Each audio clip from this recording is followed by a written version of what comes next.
Hi everyone, good evening. Welcome to this class. Very good evening to all of you who are joining today. I really look forward to talking to all of you and teaching all of you.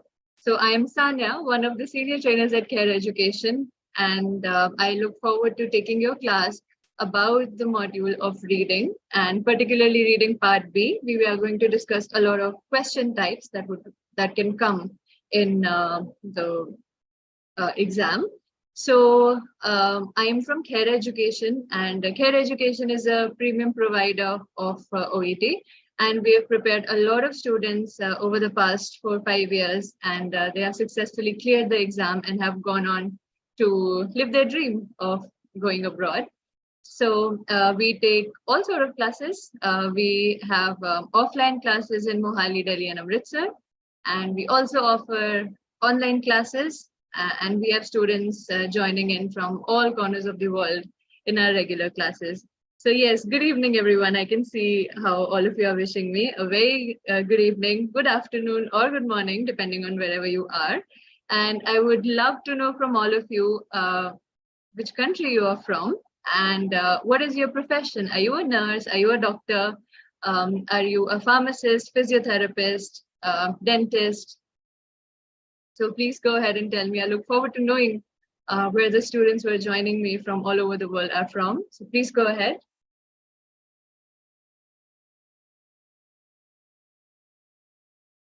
And okay, so Aviana says she's watching from the Philippines. Hi, a big hello to you, Aviana. Kelly is from Zambia. I think I know you. You're one of my students. Kiran from Pakistan, a big hello to you. And Bloke also says that he's from Pakistan and he's a doctor, a nurse from Switzerland, Swaziland, yes, Philippines. And Harriet says she's a nurse from Zambia. Great. Welcome to all of you. Okay, I can see a lot of professions and countries coming in. Right.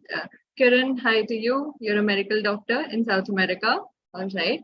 And could you all also tell me if you're appearing for OET for the first time, or would you be attempting it again, which is absolutely okay?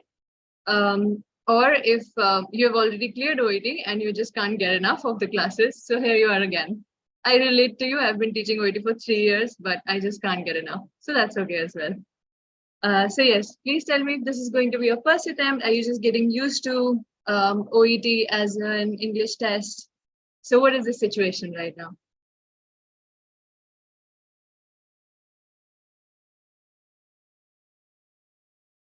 All right. Some of you say that it's the second time, first time. Okay. Mega says it's your first time. Preparing for the first time, attempting again. All right. Okay, so it doesn't matter if it's your first time, third time. So everyone is warmly welcomed in today's class. And once again, as I said, I'm Sanya. I'm from Khaira Education, and we offer a variety of courses for students across all disciplines of healthcare sector. And we have 3 offline centers in Mohali, Delhi, and Amritsar, but we also offer courses online. So you can join in the same classes, but online. And we welcome everyone from all parts of the world. And here you can also see some details about Khaira Education. So if you want to reach out to us about joining in the offline or online mode, so you can reach out to us on one of these platforms. So here's the Instagram, Facebook ID, and some phone numbers are given as well. Right now, if you just want to attend the class, that's absolutely okay. You could probably take a screenshot of this and reach out to us later. Right. Okay, I can see that a lot of you. Okay, so someone says that they have a problem in reading. I understand many students do face difficulty because of the language. There could be many things. Yes. Okay, some of you have your exam tomorrow. So first of all the very best. And I sincerely hope that whatever strategies we discussed today, that you're able to use them in the exam and score well. So all the very best to all of you. All right, with that thought, I think let's start today's class, and I look forward to your active participation. So yes, please pay your full attention now, and let's begin. So today's class is going to be about reading part B. So just as I just read that there are a lot of people who are attempting for the first time, so I was thinking that maybe we could discuss about the format of reading part B once. So let's discuss the breakdown. And I'm going to ask you a couple of questions about the format. Please feel free to immediately type the answers in the chat. So can you all quickly tell me how many questions are there in reading part B?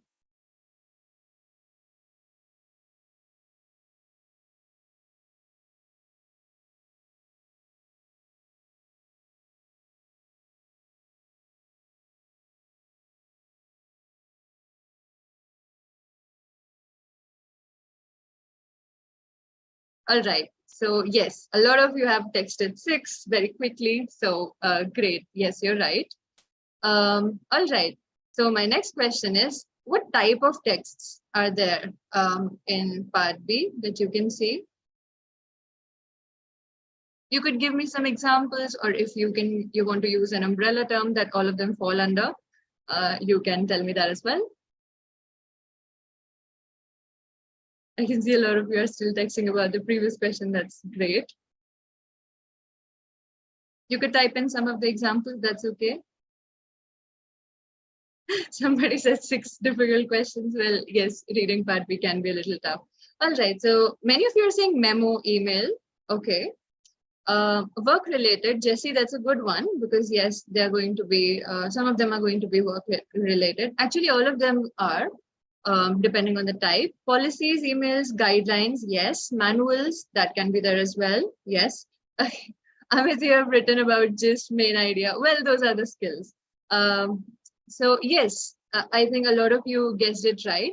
So the type of text that you can get in reading part B are policies, guidelines. They could even be protocols, memos, notices, emails, manuals, etc. So OET is very practical, right? So what they're trying to test is that when you go abroad and you're working in the countries that primarily are English-speaking countries, so they just want to test whether or not you could, understand the emails, guidelines, protocols that are there in place. So be it English-speaking country or not, but then you should have a good command over the language. So that is why they use these kind of work-related extracts. All right, now the next question, it's supposed to be easy. How many answer options are there in each question?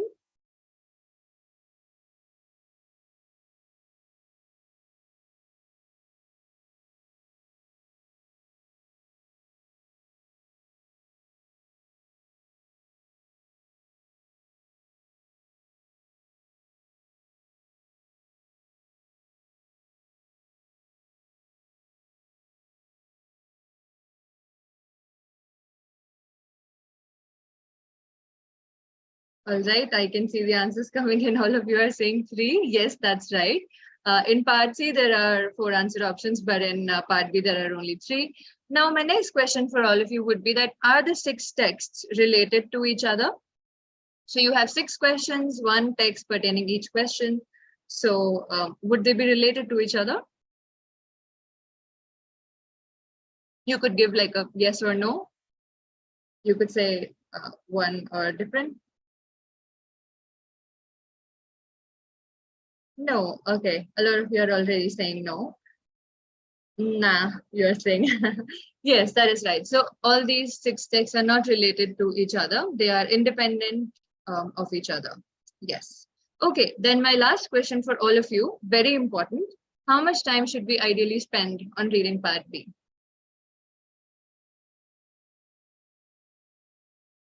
You can see how enthusiastic you are.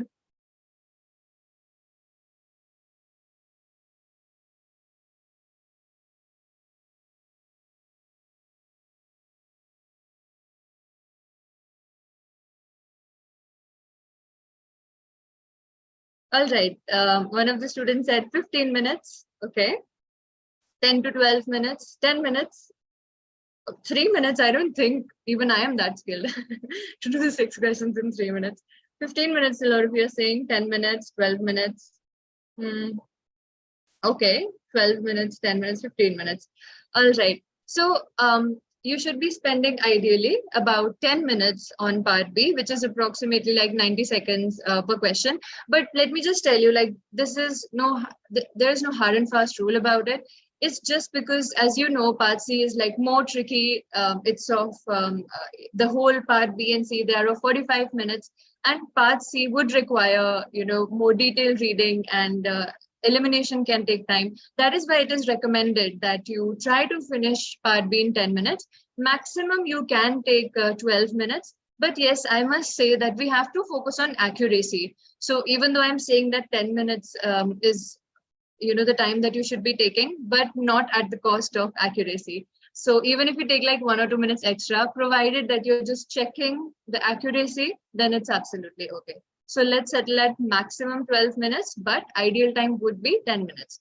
So if you're struggling with time management of Part B, one strategy I would recommend is that perhaps you could set a timer of 1.5 minutes, and you could solve one question in that. So basically you're training your mind to solve the question quicker.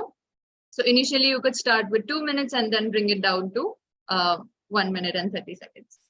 All right, so now that we have discussed about the different format of reading Part B, now let's come to what today's class is about, which is to discuss about the 4 main question types in reading Part B. So now what you're going to see very soon on my screen are going to be 2 columns. One of the columns contains the types of questions, and in the second column, you will see somewhat the explanations of those question types. Now, as you can guess, you have to match them to the correct explanation. So just use your understanding and match them. So here it is. So I think we can go through it one by one. I'll give you all some time to go through all of them. When you're ready, let's discuss just the first one. So which is purpose. What do you think out of A, B, and C, which explanation would carry out the best definition of purpose? So you could tell me A, B, C, or D for the first one, which is purpose.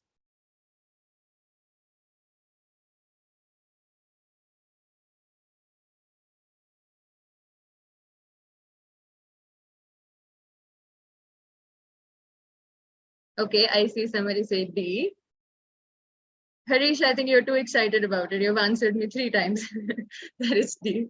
I love the enthusiasm. Okay, others are also saying D for purpose. Yes, that is correct.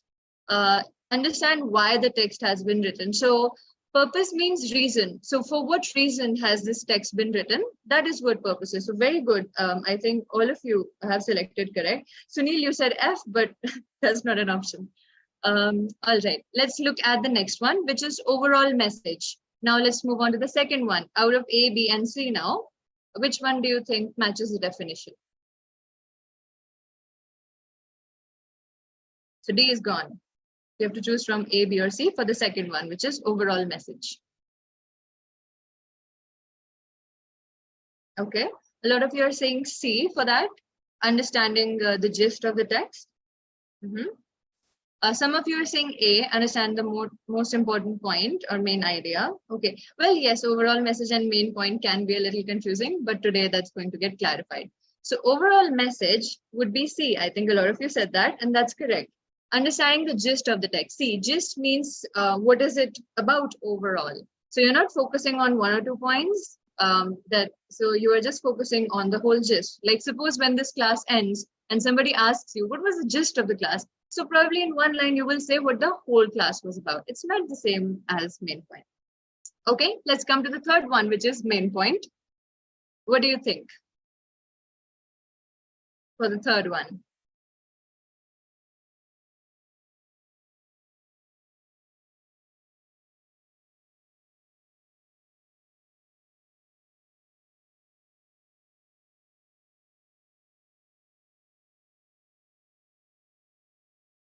All right, a lot of you are saying A. Yes, that is correct. Understand the most important point or main idea that is being conveyed in the text. So it is a little different than overall message. Main point means like if you are supposed reading the whole email, according to you, which is the most important information that they tried to give you, that would be the main point. Okay, so if I say, what is the point of the class? That would be different than gist. So gist would be, okay, that today we discussed about reading Part B. But what would be the main point of the class? For you to get the skills to the last one, which is detail. So yes, it is B. Recognize specific important information in the text. And don't worry, you might be a little confused about all of them and they might seem like they are overlapping a bit, but I'll show you a lot of question types which will clarify that for you. All right, so let's go ahead. But if any of you wants to take a screenshot at this point of time so that you remember it, please go ahead and do so. All right. Right. So before we directly go on to the questions, so there are some steps that I would like to discuss with you for answering all the questions of reading part B. Okay. So the first step that all of us have to remember is that we have to read the question first and then reframe it if needed. Many times the questions that you get are pretty straightforward. Like, for example, they might say, what is this email about? That is in itself a question with a very nice question mark in the end. But the reframing can be done particularly in the questions that are incomplete. So if they say that in case of an accident, and that's it, they give you 3 answer options. So what we can try to do, a very good strategy would be to reframe those questions and make it into proper questions so that you are able to understand better what this question is asking you to find. So for example, this is for all of you. Suppose this is the question stem that you see. According to the guidelines, an assessment should be offered if. So can you all try and frame it into a proper question? You can start the question by using any of the question words like when, who, something like that. How? Try to frame it into a proper question.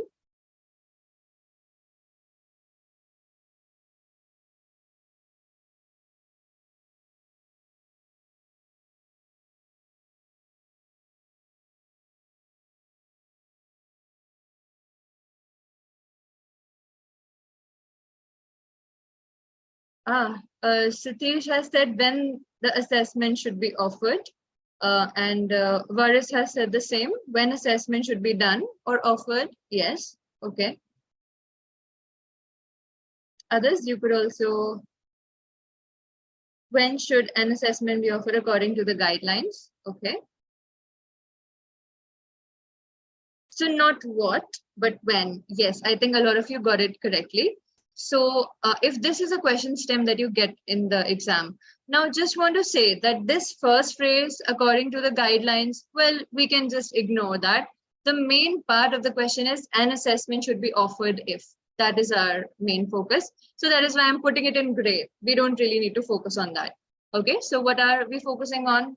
When, as a lot of you correctly said. And we could also say under what circumstances. So this when is not talking about the time, but under what circumstances should assessment be offered, as a lot of you correctly said. So please remember, this was the step 1 that you can do so that you understand the question better and so that you can directly locate the information better. Okay, so that's step 1. Step 2 for everyone would be to read the answer options and underline the key ideas in each option. This is very, very important. So we are using the QAT strategy. So question, then answer, then text. And so how can we underline the key ideas? So see, I'm not calling them exactly keywords. That's a terminology I like to use in part A. Key ideas means that we are understanding the option and what it's telling me.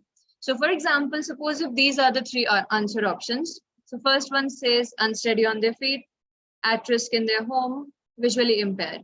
So I can perhaps in the first one underline unsteady, feet, at risk, home, and then the last one is pretty simple, visually impaired.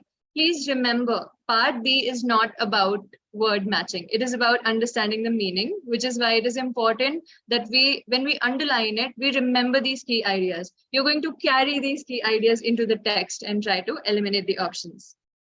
And step 3, as I said, from the key ideas that you have highlighted in the text, in the answer options, now we are going to read the text. So these are the 3 steps that you need to follow in all the questions of part B. And now coming to the question types, we'll see how we can apply that. So as you remember, one of the question types that we just saw in the beginning was questions that require reading for detail, or what I like to call detailed questions. So what do they ask us to do? They ask us to recognize specific important information in the text. Please remember, these type of questions don't ask you what is the overall meaning or what is the main point. No, they will ask you something very, very specific. So what do you have to do to answer these kind of questions correctly? Read the question carefully, understand what it is asking you to find, and remember, reframing the question would be important. Then you have to underline the key ideas in the answer options, as we discussed already. And this is the most important thing. When you go to the text, identify the part that corresponds with the question. Many times, whatever information might be given in the text might match one of the answer options, but that's not what the question is asking. So then you might get the question wrong. Okay. So when you go to the text, remember what the question was asking, and that place that you could identify, you will find your answer from there. Let's see how that can be done. So remember QAT, question then answer then text. We all looked at the question already, and you had told me that the question was, when should assessment be offered? We also looked at the key ideas in the answer options. I'm giving all of you about 2 minutes to try to figure out where the option would be. But as I said, please remember what the question is asking. Question is asking us about assessment. So where do you think, so after reading the paragraph in your own time, please tell me, where can we see information about assessment being offered? So you could tell me what the line is starting from, or the number of the line. Yeah, please go ahead.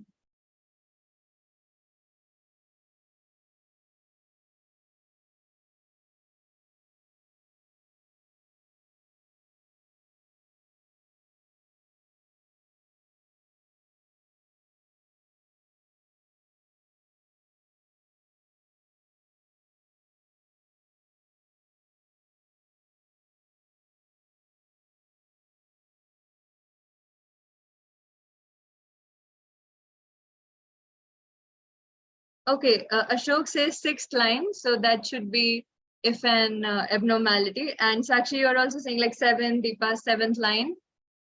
Yes, if an abnormality is identified, a multifactorial assessment should be offered. Now, what they're talking about, like this abnormality, so we will have to read the context a little bit to understand what that is. So primarily, our answer should lie in some of the lines before that, because it's talking about the abnormality. So all of you take some time and understand what those abnormalities are that require assessment to be offered.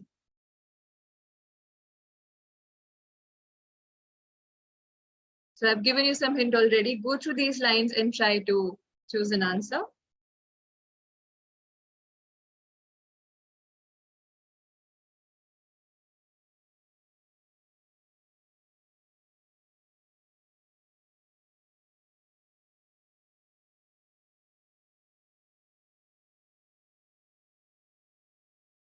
A lot of you are saying A, but some of you are also saying C. Look at the lines that are underlined. I'm helping you in the first few questions. So if many of you who are saying C, that comes later, if you notice. So after what I have underlined, then it says that this would check a variety of possible contributing factors, including loss of sight. I know it says that, but that will happen after assessment. Question is asking, when should you offer the assessment, not the result? That is why C will not be the answer. At risk in their home, so they didn't talk about it that much. So elderly patients should be routinely asked whether they have fallen in the past year, regardless of the context. They didn't particularly say home. About the frequency, context, characteristics of any such falls, and then those responding positively should be observed for balance and gait deficit. That's a very big hint. And then intervention to improve strength and balance. So yes, A would be the right answer. Unsteady on their feet. And the words that were telling us. So for example, they were talking about gait deficits. That has to do with balance. The word balance itself was written. Falling is written there. And then they're also talking about improving strength and balance. Yeah. Yes, so this is definitely a detailed question, because that is what the question was asking. An assessment should be offered if. So please remember what we did here. So I asked you to identify where are they talking about assessment. And then we looked at the context, that what is the context? Under what circumstances should they be offered that? Okay. Let's look at one more question like this. So It's a question stem. It's not a proper question. While reporting to the help desk. Now you can use your own knowledge. If a question is written like that, while reporting to help desk. So while means while you're doing it under the process. So how can we frame it into a question? Perhaps there is something to be done. So try reframing it into a proper question.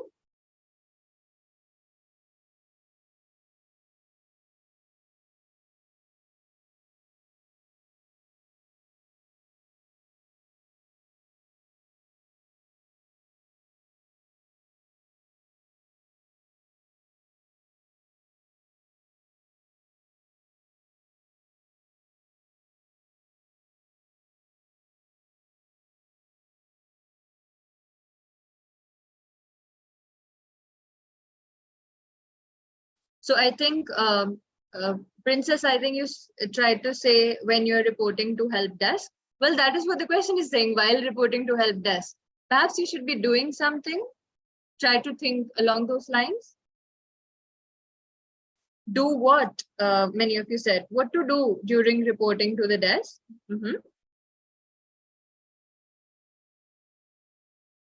What should be done while reporting?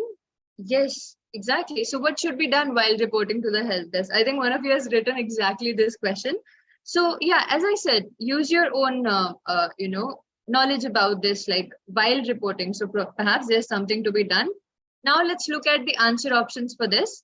Please have a look at the answer options and try to think what would be the key ideas that you would underline here in A, B, and C. Think about it.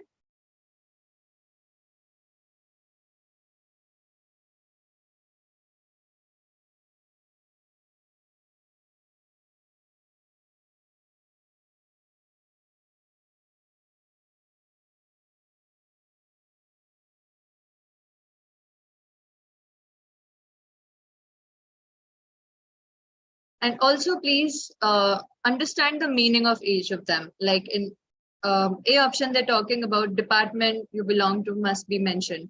So when you are going to choose an answer option, the whole answer option has to be correct. Department also should be mentioned, and that you have to tell them also has to be mentioned. For B option, point out that report is about fire safety. Both things should be mentioned, pointing out what the report is about and that it's about fire safety. Third, fire coordinators must be contacted. So these would be the keywords for this one. You can't tell me the answer yet because I haven't shown you the text. Hold your horses. I get that you're very excited. So please remember the question. What should be done while reporting to the help desk? Now, when I show you the extract, read it, skim through it, and try to see where this portion is mentioned. When I show you the text, the first thing I want all of you to tell me is where is this mentioned?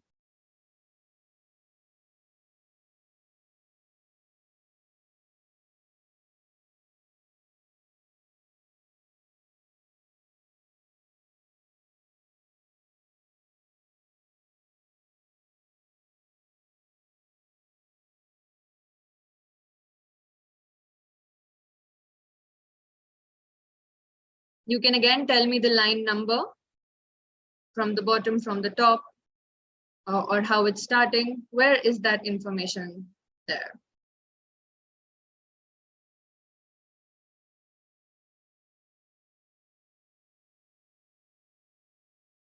Okay, last two lines. Aman, you told me.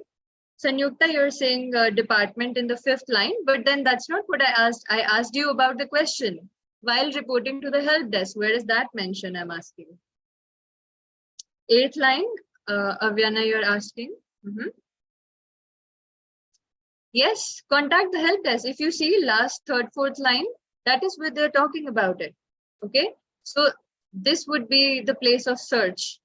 So I want all of you to have a look at these particular lines. So it's okay if you read the whole para, we need to do that, but particularly these lines, and based on them, try to find the answer.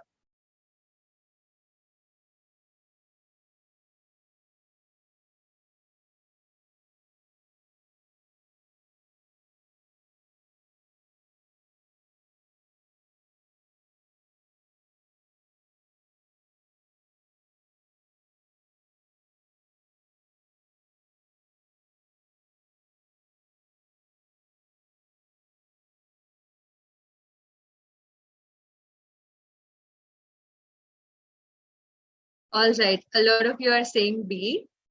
So it says to report a fire safety fault, contact the help desk. And then it says it is essential that the help desk is told that it is a fire safety related fault. And then an example would be obstruction to fire exit. Yes, that is absolutely correct, everyone. Good job. I think all of you have said B. So some of you initially said A before I directed your attention to the question. So this is a pitfall to avoid in your exam. Okay. These are all detailed questions that I'm discussing at the moment, right? So whenever it's a detailed question, we can just see how specific the question is. That's how we can understand that.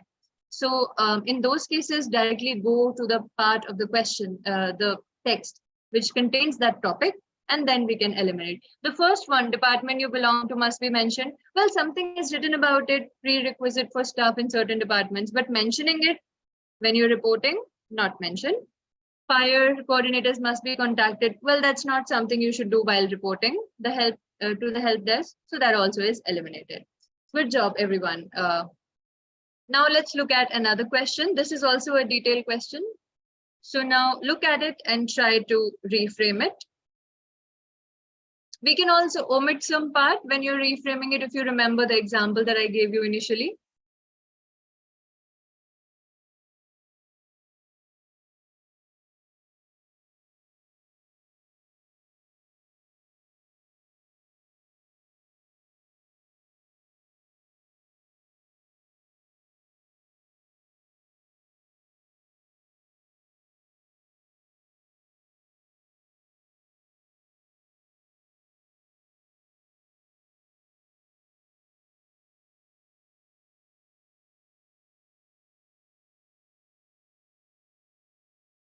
So think of the question words: when, how, what, which, who, maybe one of those you want to use.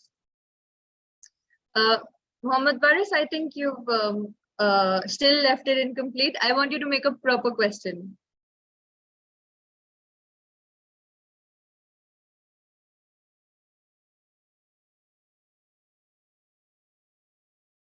So look at the second part. If the patient has, that's how it's ending.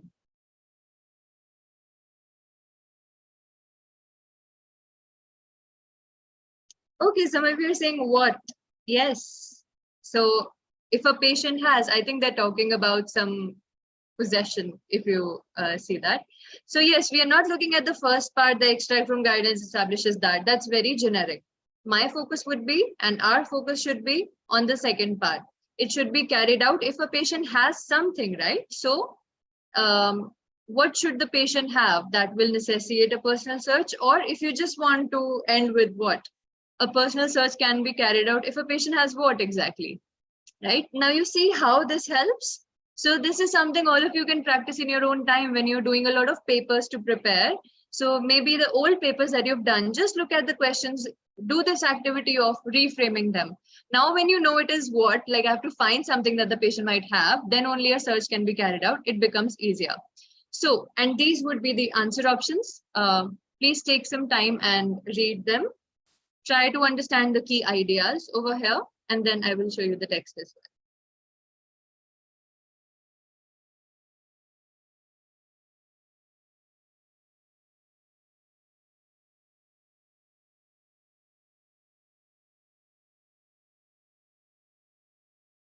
All right, so these would be the key ideas that we can underline in the answer options. So a personal search can be carried out if a patient has what? So A option is criminal record. B, if a patient has self-harmed in the past, hidden a dangerous item before, okay? So let's now look at the text and then we can figure out what would be the answer. Now, again, I want all of you not to jump to answering the question. First, tell me where can this section be found? Question is about a personal search can be carried out if a patient has something. So tell me which lines are talking about it. Let's narrow down our area of search. That's how we save time. That's what time management is about.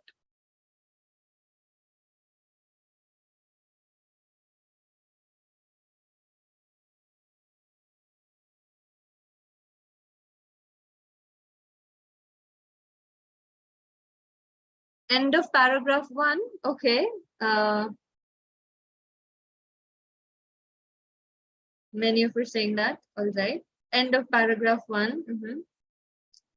First 3 lines, we are required to provide an environment which is safe. This is not talking about it. Conducting a personal search is a delicate, potentially provocative procedure. They're not talking about what what should the patient have. No, it's not in the first few lines. Somebody said at the end of paragraph 1. Yes, that's right. A decision to carry out a search can be made if the following indicators apply. So basically, all of you have to read what is written in the rest of the text, the second part. And based on that, please focus a lot on the meaning here and then choose the right option. You all have a minute or so.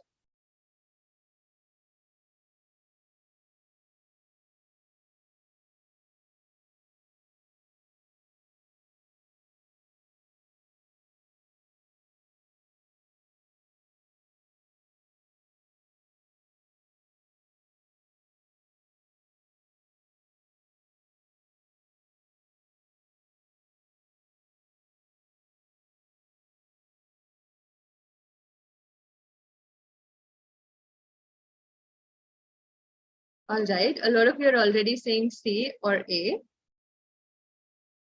So remember, focus on the meaning. So ask yourself, what is the meaning of a criminal record? It means that they have done something, some sort of offense they have done, and legally it would come in their record, right? So that is what a criminal record is. But unfortunately, we do not have that evidence over here. A lot of you are saying C. So here we see that a patient has a known history of carrying or concealing an item that is potential threat to their own health and safety of others. They have a recent history of that, right? So yes, C would be the right answer. Hidden a dangerous item before. Okay, so for the other things, it was not written. So they've self-harmed in the past. No, look at the lines that I've highlighted in the text. What is written? That they are a potential threat. It means they haven't done anything yet. It's a potential threat. Okay, so yes, C would be the right answer for this one. Self-harmed in the past, they haven't done that. Again, potential, what is the meaning of that?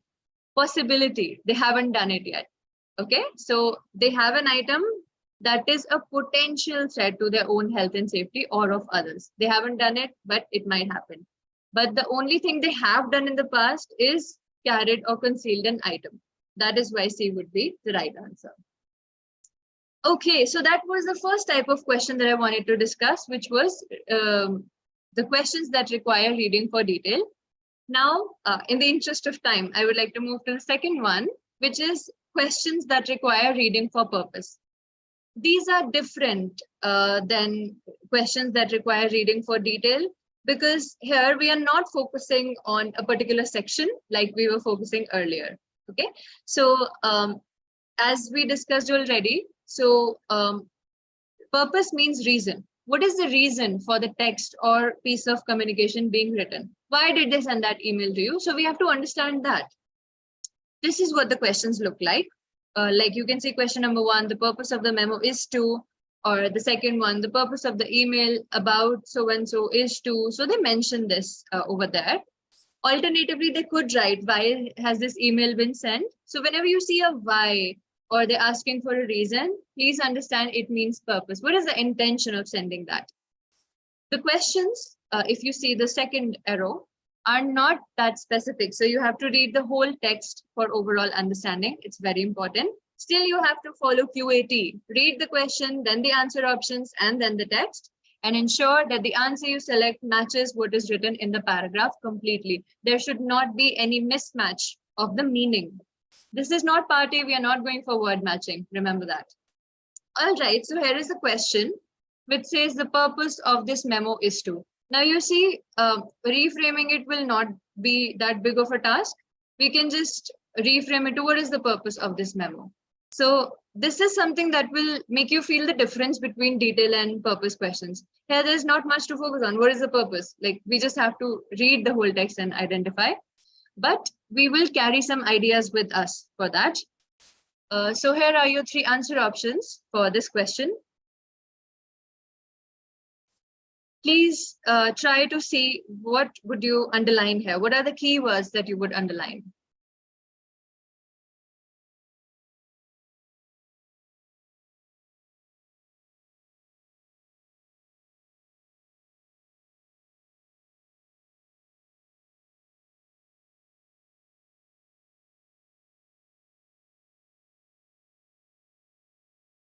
And also remember, focus on the meaning. So like option A, report on the rise of misuse of prescription drugs, remind medical practitioners about a change, explain the background to a change.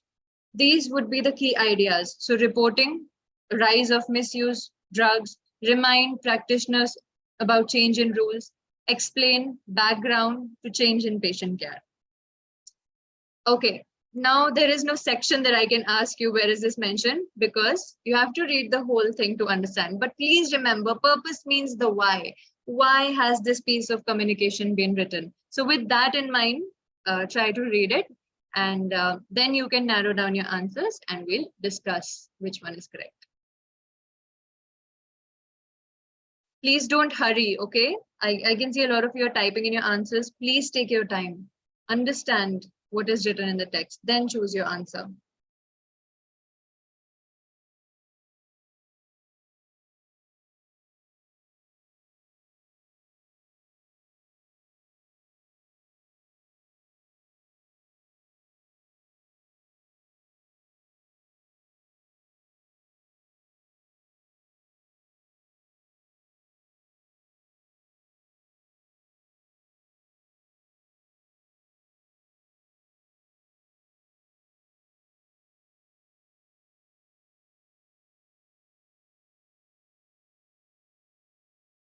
One of you is asking about the answer. I haven't told you the answer yet. I'm just giving you some time to figure it out.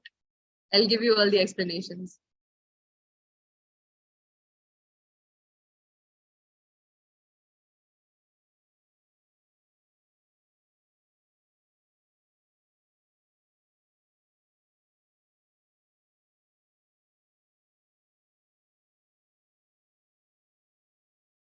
All right, you all can start sending in your answers.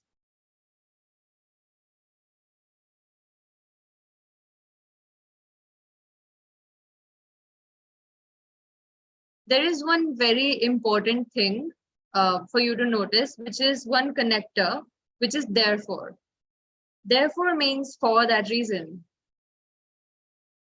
So if this is what therefore is mentioning, for that reason, something has happened. So that means the reason would be mentioned before that. Okay, so I know a lot of you use therefore in your writing, but you have to think about that even in reading. All right. C, a lot of you are saying, some of you are saying B, majority of you are saying C. All right. If we look at this, so first, what had they written? That there are more than 100 people who experience chronic pain, and the pain may be due to osteoarthritis, strained muscles, etc. They've given a lot of different things, including unknown causes. Although pain can be an important indicator of injury, chronic pain is burdensome and difficult to manage. One major problem in treating it lies in opiate pharmacological agents. And what are they saying? They are sometimes abused or diverted and have a ground. And the second paragraph is the change that is there.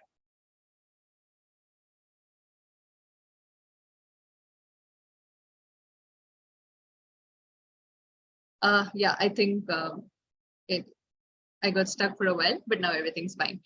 Yes, so A option, a lot of you who were choosing that, it was written report on a rise of misuse of prescription drugs.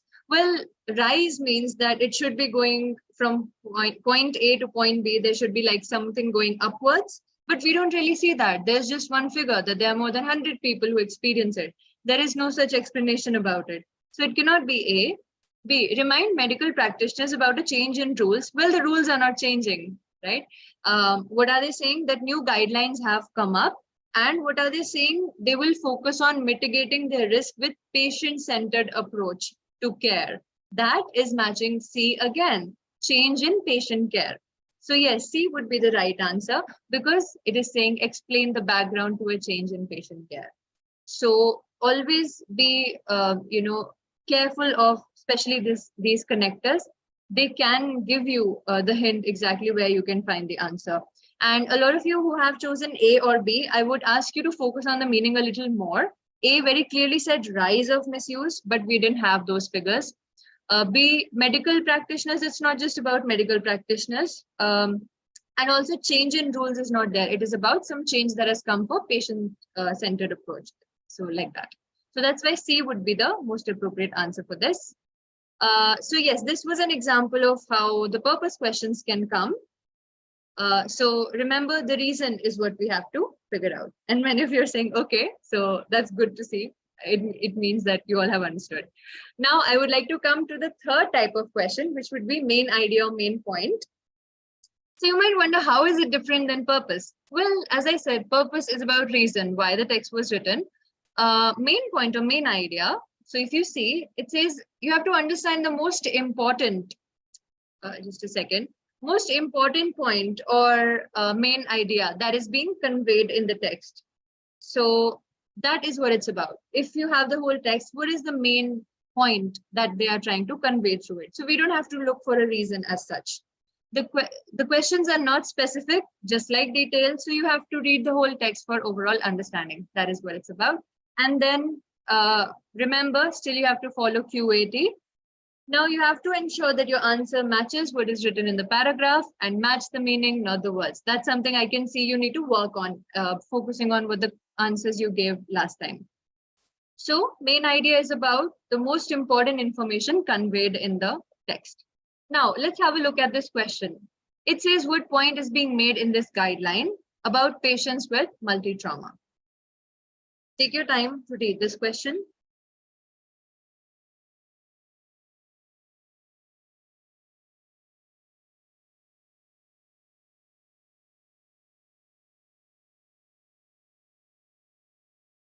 So again, in this guideline, that is something we can ignore. So what point is made about patients with multi-trauma? That is something you can focus on. And if you see, since the answer options were a little long, so I've done some pre-underlining for all of you so that you understand it better. Take your time, read the answer options and the ideas that have been already underlined for you.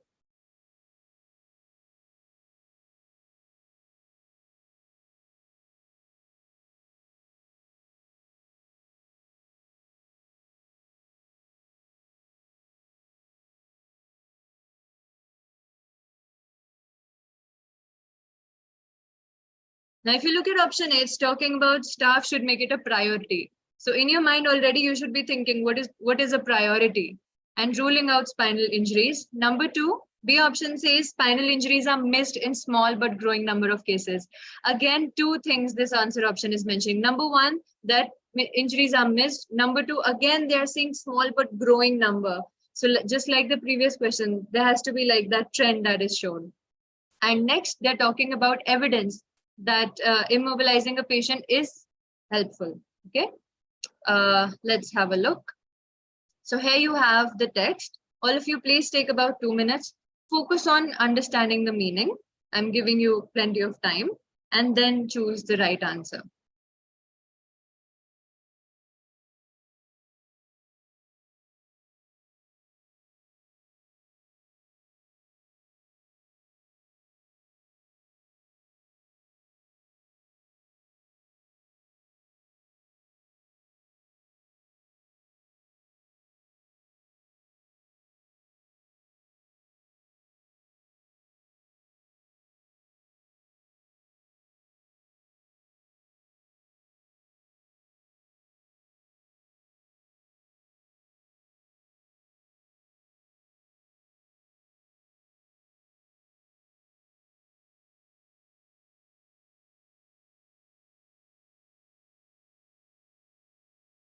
Some of you are asking how other students are sending the answers. Actually, they're sending the answers a little late for the previous questions because there is a network problem probably from their end. So please don't focus on that. Focus on the class and just you can answer whatever you think is correct based on your understanding.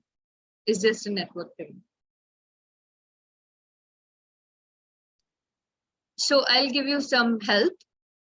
These are the lines that correspond with the answer option that you might have chosen. So try to match the meaning. Okay, try to see whether these lines and the answer option, are they matching or not?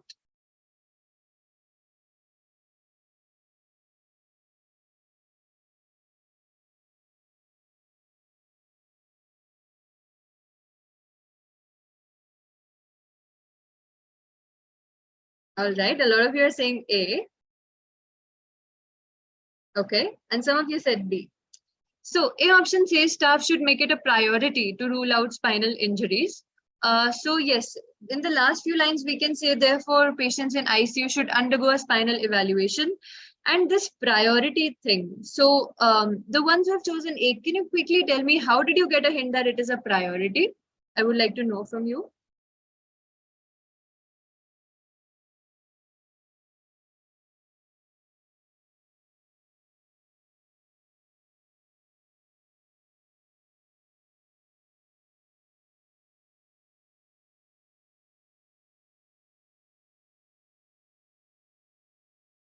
Yes, very good. So you said 24 hours. Exactly. That is what tells us the sense of urgency, that it's a priority. Very good. The ones who are saying within 24 hours and then ruling out options. That's absolutely correct. So spinal evaluation should be done and interpretation by a consultant radiologist within 24 hours of injury. And if imaging is undertaken out of hours, it's acceptable to continue spinal precautions overnight and review imaging early the next day. Look at the sense of urgency that is being conveyed. Okay, A can be correct. If we look at B, spinal injuries are missed in small but growing number of cases. What was written was that amongst adult population suffering high energy multi-trauma, approximately 5% will have significant VCI and less than 1% suffer SCI. Where is the rising trend? Again, growing number of cases means that there has to be 2 points, one in the past, one in the present, and we should see a growing trend. It's missing, so we are not choosing that. C option, there is evidence that immobilizing a patient with spinal injuries is helpful. Well, we don't have that evidence actually. They said that there could be complications because of that. Look at what is highlighted in blue, balanced against this rare but potentially catastrophic. Catastrophic means devastating risk, is the fact that majority of trauma patients do not have a VCI. And C, prolonged application of spinal precautions and immobilization is associated with complications, including pressure sores, etc. But that immobilizing is like helpful or not helpful, we don't have any evidence of that as such. So we can't say that that is the main point that is there. It's not about immobilizing, it's about ruling out. And yes, they should make it a priority to rule out spinal injuries. That absolutely is the right answer. And many of you have joined late. Yes, that's absolutely okay. This is a recorded lecture. It will stay with you. Right after I end the live stream, you're going to see it. So don't worry about that. Yes. Very good, Manju. You wrote that B and C. So something opposite is mentioned in that regard. Yes, you're right. And Farid, very good. You notice that therefore is there again. And then they're giving you some important detail after that. Well, yes, that's right. And Shriram, you're also saying that C is contradictory. Very good that you're giving appropriate reasoning. Let's look at one more. It says, what point do the guidelines make about leadership for doctors? Now, again, the focus would be not on the guidelines, but what point is made about leadership for doctors. Look at the keywords. Focus on the meaning, as I'm repeating again and again, it is very important.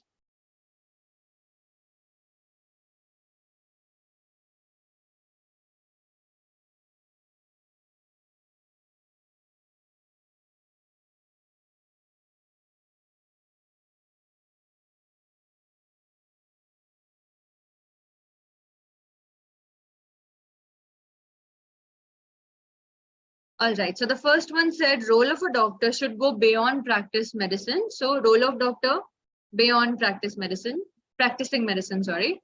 Doctors, most important clinician. See harsh penalties for doctors who don't improve their skills.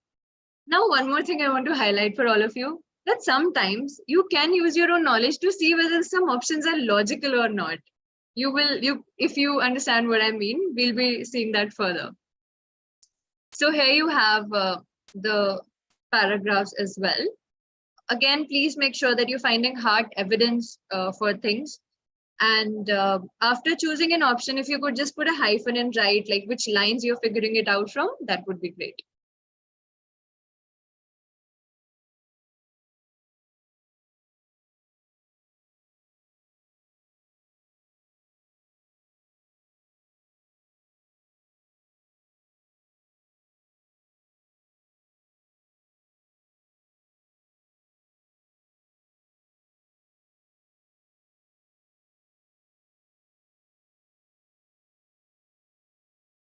Yes, many of you are answering already. So you can probably tell me also which lines you're finding it from.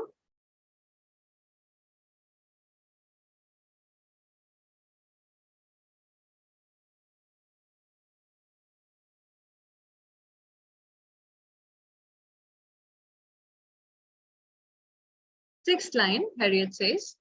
Very good. Mhm. Yes, absolutely correct, Harriet. Good job. So being a good doctor means more than simply being a good clinician. In their day-to-day role, doctors can provide leadership to their colleagues and vision organization in which they work. However, unless doctors are willing to contribute to improving the quality of services and to speak up when things are wrong, patient care is likely to suffer. And second paragraph, Princess, you also said, so very good. Charles, you also said the sixth line, and so did Augusta. Very good. So yes, now we have to see like how can we eliminate. Now the first one, role of a doctor should go beyond practicing medicine. That is something we do see in the paragraph that all of you told me about. We option doctors are the most important clinician. Well, that is what I was saying, that I mean, in real time also, we can never make statements like this. I mean, because in healthcare, everybody has a different role. We can't say one is more important than the other. So sometimes you can think of eliminating answers. Well, yes, we do have to find evidence, but you can also think that could this be true in real case scenario? C option, there could be harsh penalties for doctors who don't improve their skills. Harsh penalties is a very strong word. If we look at the last few lines, that you must be prepared to explain and justify your decisions and actions. That's all that they're saying. So if you don't, if you're not willing to contribute to improving, then it's a continuation of that, that you must be prepared to explain and justify your decisions. They didn't say anything about harsh penalties. So yes, very good. A would be the right answer. And somebody said, Farid, you said superlative degree. Yes, very good. Superlative like most or best. That's what it is. Comparative degrees, more than this, smarter than this, less than this. These things also help you eliminate faster. If there's any comparative degree, it means that should also be present in the text. So good that you noticed that. Okay, Brahmotri, you're saying C is matching to the paragraph 3. It's not. I just explained because they're saying harsh penalties. When you're explaining or justifying yourself, that is not a punishment. If I read the rest of the lines, that your right to practice medicine, so it will put your registration and right to practice at risk. Well, yes, they're saying that, but that is not harsh penalties. Harsh penalties would mean that you would never practice again, or that you will be fined like $10,000 or something. Those would be harsh penalties. Okay, so the the kind of language they're using is very strong. That is why C would not be the right answer. And yes, well, C is negative. Yes, that's right as well. All right, so coming to the last type of question, which was about just an overall message, you will also see now the difference between main point and overall message. So some strategies are repetitive. First one that you have to remember is what these questions are. You have to understand the overall meaning of the text. That is what gist is about. Questions again are not specific. You have to read the whole text for overall understanding. You have to follow the QAT and ensure that the answer you select is matching the paragraph completely and focus on the meaning. So let's directly go to the question here.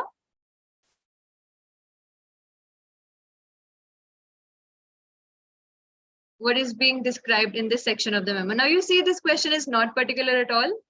Like if even if I try to figure out like what do I have to find, you will not be able to identify what do I have to find, because it's about the overall meaning, what is being described.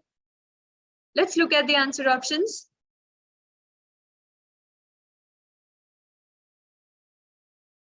Try to read them, understand their meaning.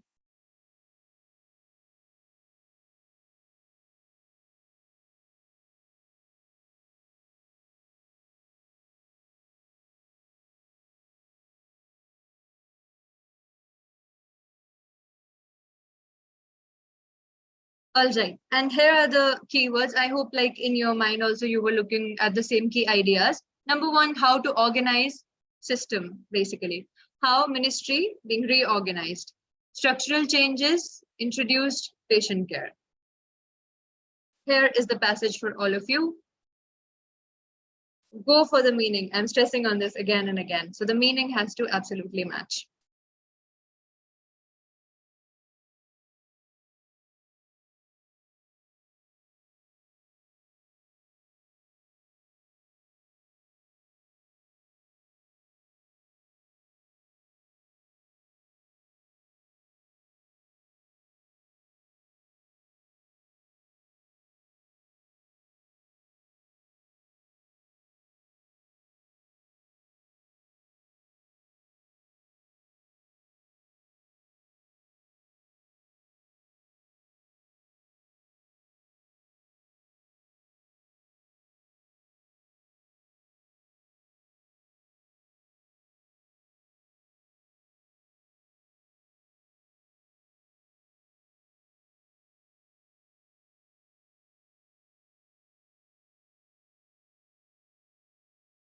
Okay, a lot of you are already choosing B as the answer. So if you are choosing B, could you perhaps tell me where you are choosing that from?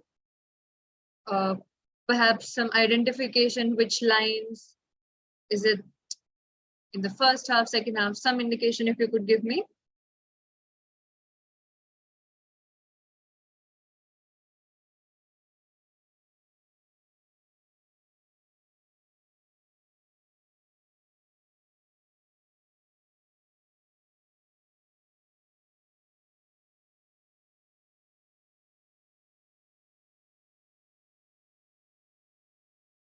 Okay.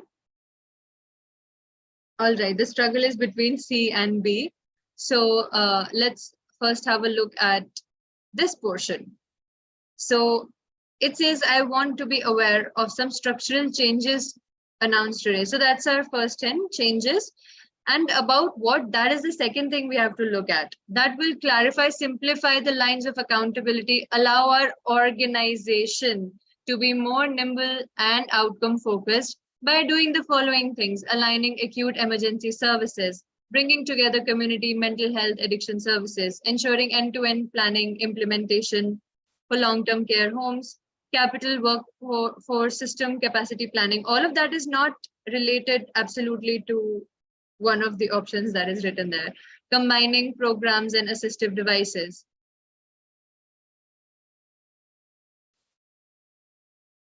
So yes, a lot of you had written B as the answer. That is correct. So it is being reorganized. How do we know that? Because it is written that I want you to be aware that structural changes, what are they going to do? They will allow the organization. So they have kind of reframed organization ministry kind of to be more nimble and outcome focused by aligning these services, etc. It cannot be C because the reason is that it cannot be about just patient care. When they're saying aligning services, so that is something which is about the organization itself, right? So, and A cannot be correct because it's not telling you any techniques how to do it, right? So that is why B would be the answer for this one.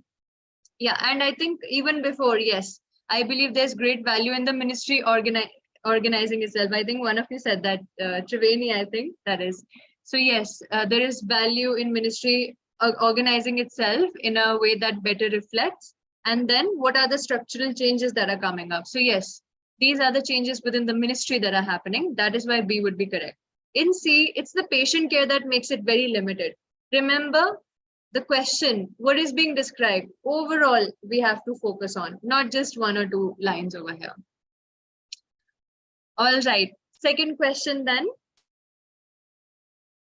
The extract from guidelines about searches informs us that. Now, this also we can quickly, change into a question, what does it inform us? And the guidelines about searches, we don't need to focus on that. But then what is the extract informing us? That's like an open question. So that's why it is a just question. All right, please take your time and read the answer options. Think of the key ideas you would be highlighting here.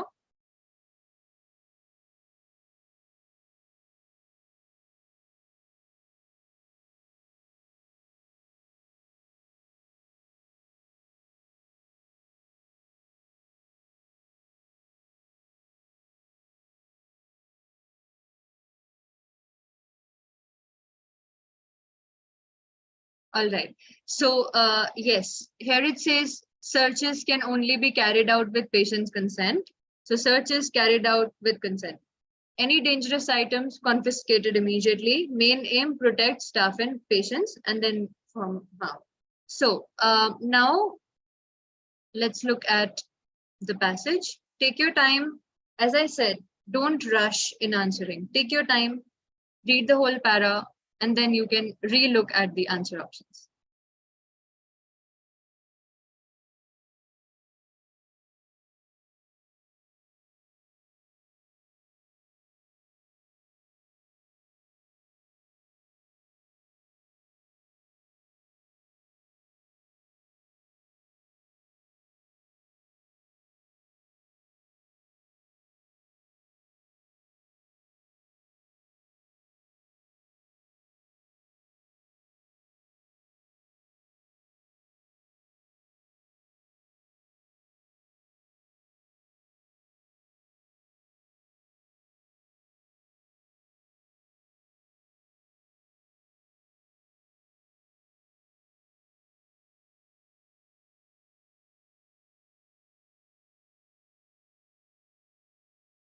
A lot of you are already telling me from where we could look at it.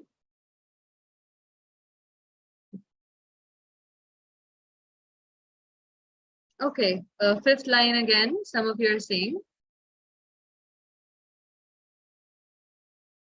Okay, see, a lot of you are saying main aim is to protect both staff and patient from harm.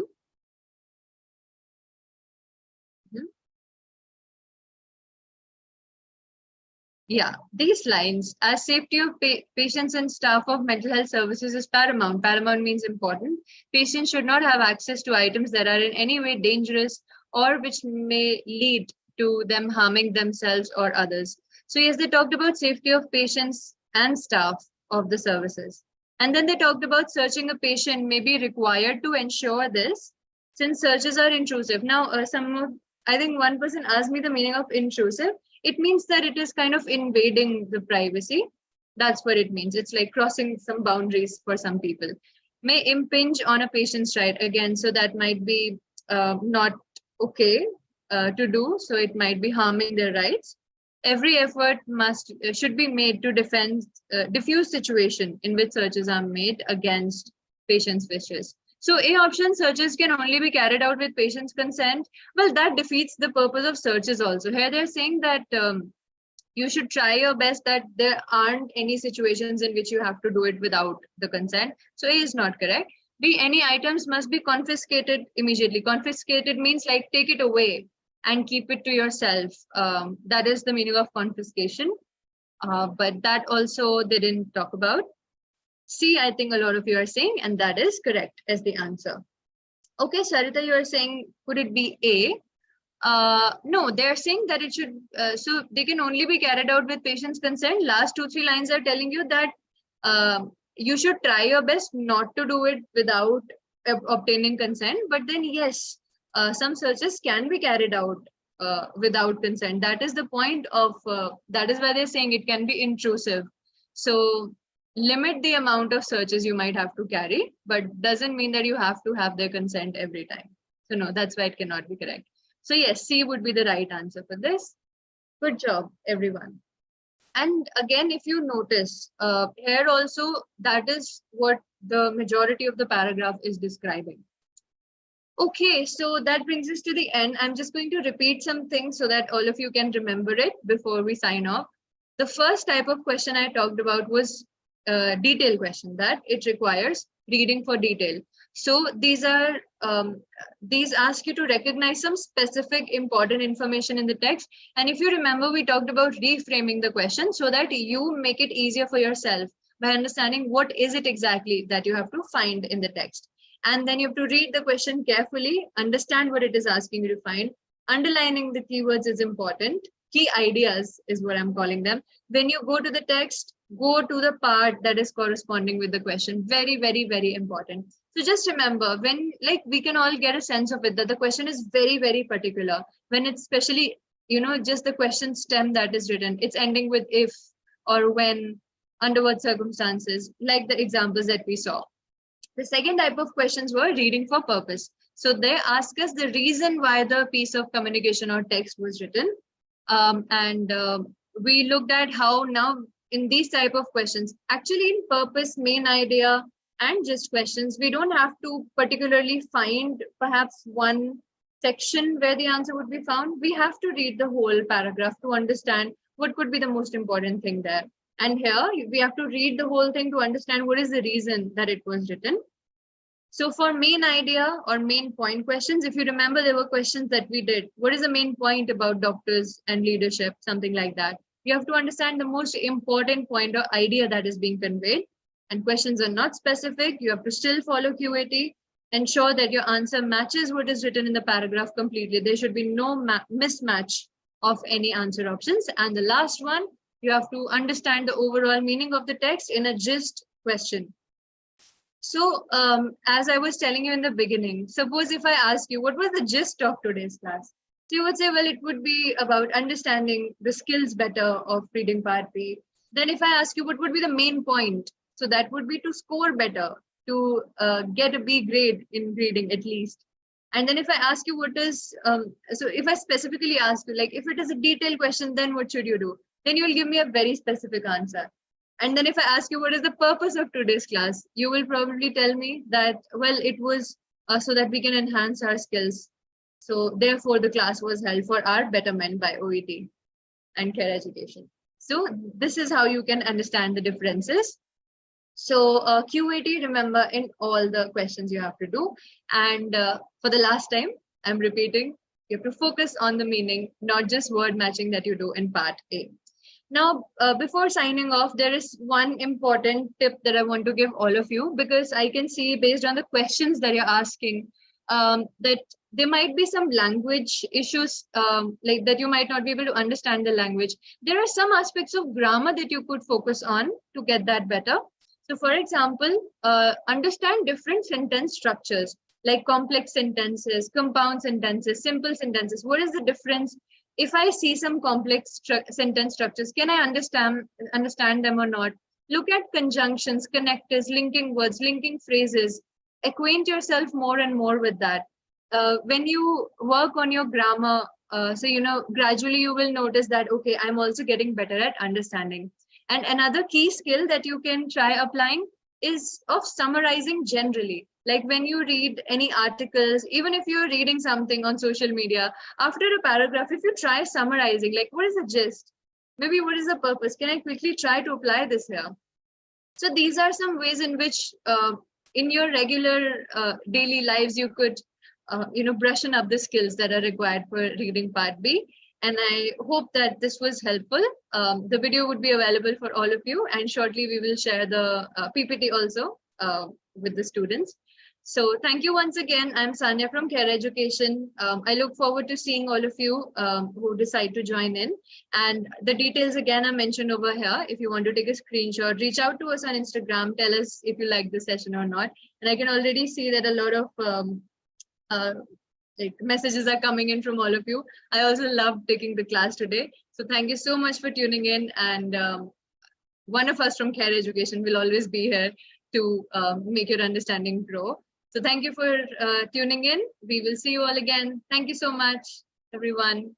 Have a great day ahead. Thank you. And all the best.